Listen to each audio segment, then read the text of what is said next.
How's it going, guys? Welcome back to Blake Check. If you're new to the channel, my name is Blake. It's nice to meet you. As many of you guys know, I'm an EV enthusiast. In fact, I created this YouTube channel as a way to share my experiences as an early EV adopter, share some of those growing pains so that you guys might learn from my mistakes. As a matter of fact, you join me today from the cabin of my dream car, my 2018 Model 3 Performance Stealth Edition. And for those of you who have been around for a while, you'll know that my wife actually took delivery of her first electric car, her 2018 Model 3 Long Range Rear-Wheel Drive. So feel free to browse the rest of the channel. I've made tons of videos featuring my car and my wife's car, like delivery day videos. Those are a lot of fun. Road trips, troubleshooting, comparisons to other electric vehicles, and be sure to subscribe so you don't miss out on future EV related content.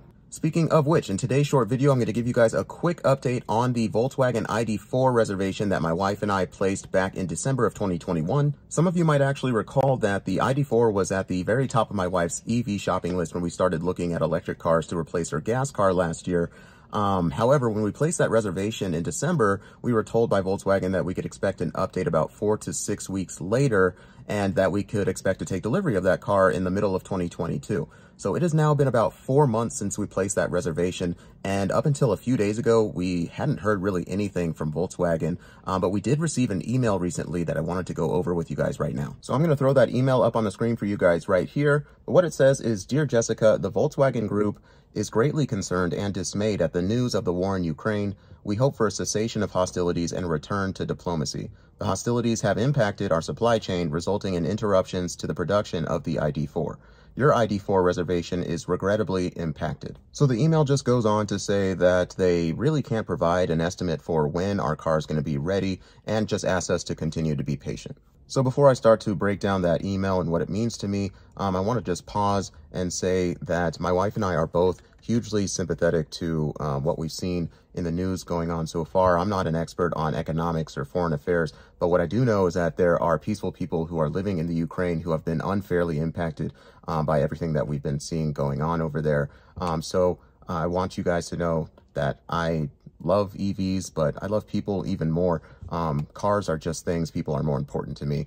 So in the description below, I'm going to have some sources linked where you can donate to that cause if that's something that moves you, or even just inform yourself on what is going on overseas. Now, with that out of the way, we obviously have no idea when that ID4 is going to be ready at this point. Volkswagen doesn't even know when it's going to be ready. So I wanted to pose this question to you guys. Were you in our position? Would you continue to wait for that ID4 reservation, or would you just cancel it altogether? Let me know in the comment section below what you guys would do. We're fortunate enough to have purchased that used Model 3 long-range rear-wheel drive when we did. Originally, we just bought that kind of as a temporary car to bridge the gap between that gas car that we used to have and the ID4.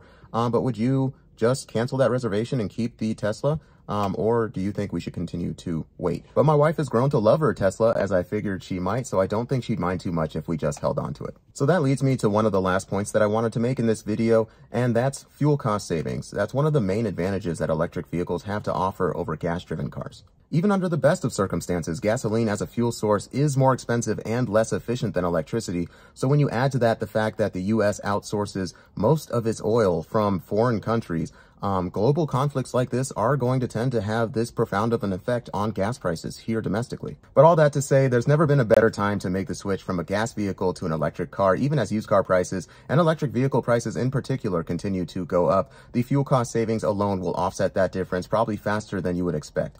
But I'm losing daylight, so I'm going to wrap this up. Thanks for watching this far into the video. Leave me a like if you liked what you saw. Go ahead and comment below. Do you agree or disagree with any of the points that I've made in this video? Thanks for watching. This has been Blake Check, and that's a wrap.